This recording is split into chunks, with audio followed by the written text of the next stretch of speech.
The Huron-Superior Catholic District School Board recently hosted a series of workshops designed to reinforce the goals of equity and inclusiveness initiatives implemented by the Ministry of Education. One workshop focused on the Ontario Leadership Framework. The board brought together principals and others in leadership roles to go over strategies that can be used to make schools inviting places for all students, parents, and employees. You know, we've been talking about the research saying that student achievement is affected by teachers, the classroom teachers, and some of the people in here were teachers in our program team.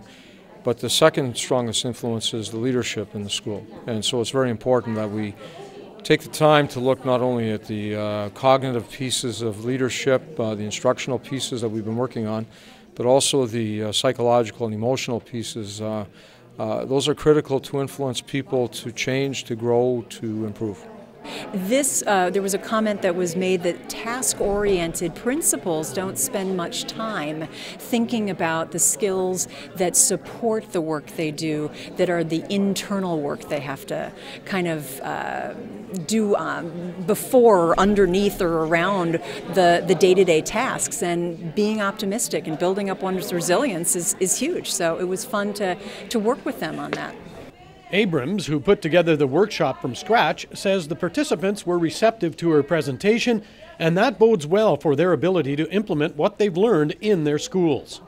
So how can I, as a principal, create a more welcoming environment? What can I do to support my educators and the people on site to help them be more welcoming? And so we can mitigate stereotype threat, and we can support the identity safety of everybody coming to the school.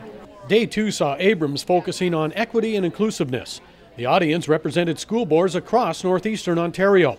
Her goal was to give the participants the tools to implement actions for entire school communities to create positive and welcoming environments. Whether the equity barriers are visible or not, people will feel less than in certain dominant culture communities, in certain places where they don't feel they have status. They might not feel just safe in different ways, and we may not see and expect that that particular person isn't going to feel that way.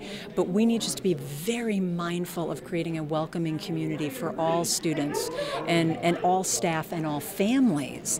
School boards across the province have already been implementing equity and inclusiveness guidelines. Workshop participants say fine-tuning is necessary. I think we know what the barriers to inclusion are. We know, that the importance of making everyone feel included. However, practicing it is a different story. And how do we get this whole strategy, bring it to the student desk level?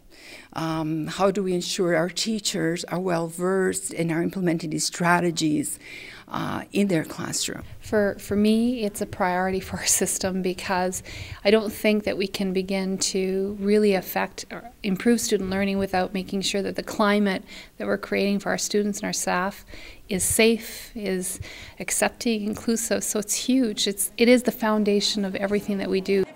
It's making sure that people are aware of the biases that we bring and working through those, and then making that classroom inclusive, making the school inclusive, helping students to realize when they're bringing biases to different things. And it is a challenge.